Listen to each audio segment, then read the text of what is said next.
The Agar gun, or Agar, was an early rapid-fire machine gun developed during the U.S. Civil War.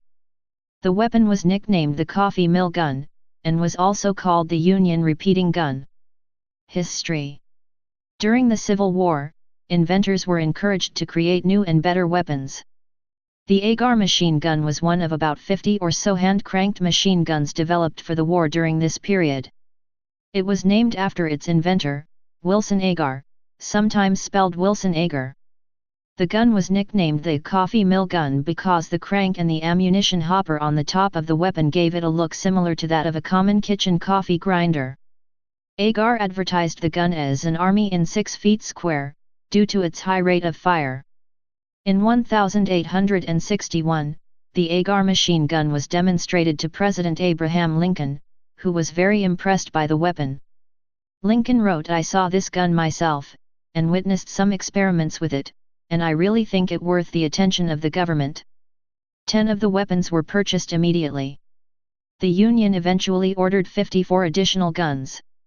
Throughout the war, these weapons were used, though not extensively.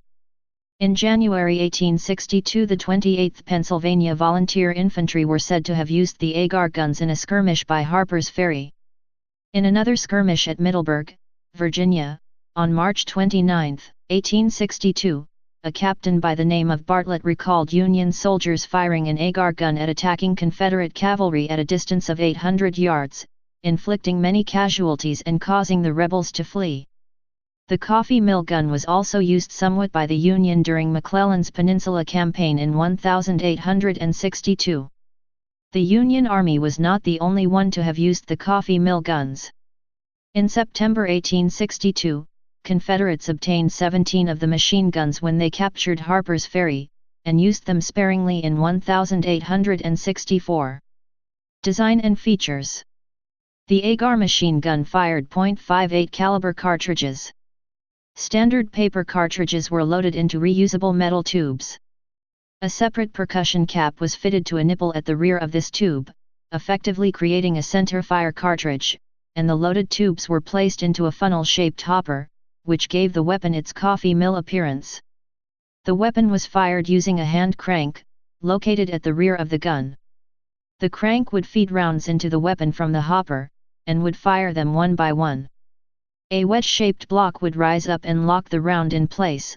A chem-operated hammer would then strike the percussion cap, firing the round. The empty metal tubes would subsequently be collected in a pan located under the weapon.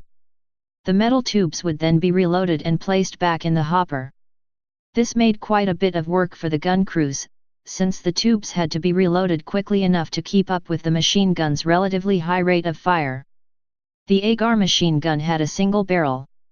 This design proved to be prone to overheating, especially during periods of sustained fire. The overheating problem was ameliorated somewhat through the use of replacement barrels which could be swapped when the barrel in use overheated.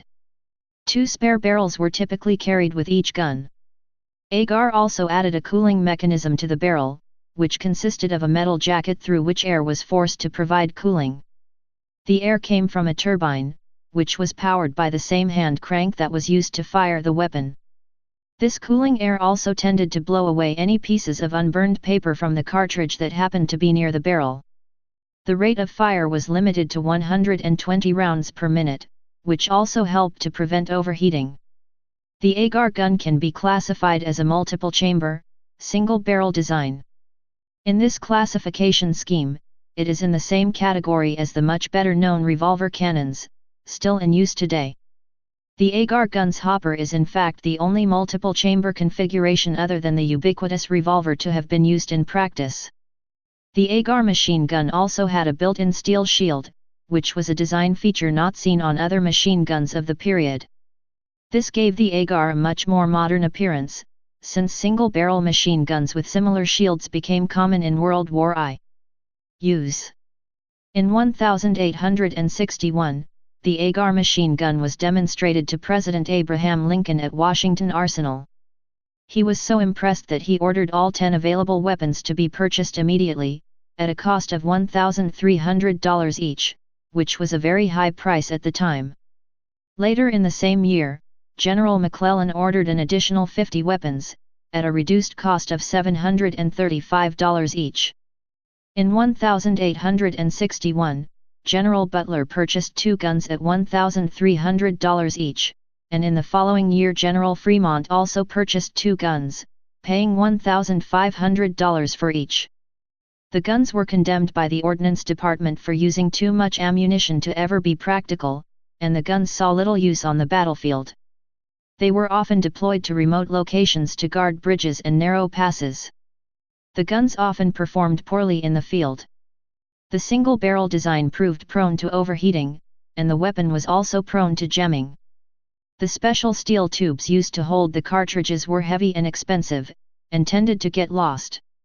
Later cartridges used brass, but this was not widely available during the time that the Agar machine gun was used. The gun's range was also criticized. It had a range of about 800 yards, which was roughly the same as the range of the rifle muskets used by infantry. A longer range weapon would have been preferred.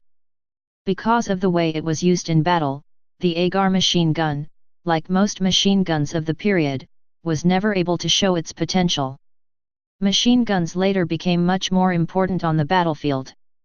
In 1865, the few remaining Agar machine guns were sold for $500 each. Please subscribe and thanks for watching.